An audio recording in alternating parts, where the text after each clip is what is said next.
بيتي ده صغير مش كبير، ما يجيش نص قراد.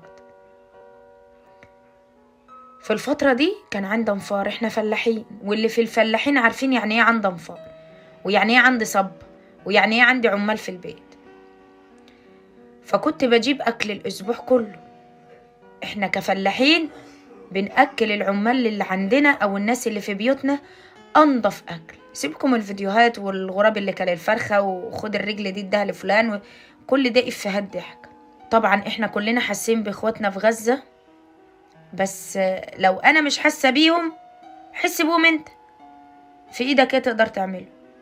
الفيديو ده قديم، والكمية اللي انتوا شايفينها دي كمية اكل العمال.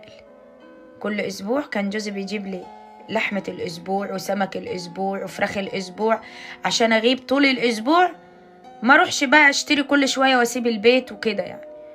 وكان على قلبي شغل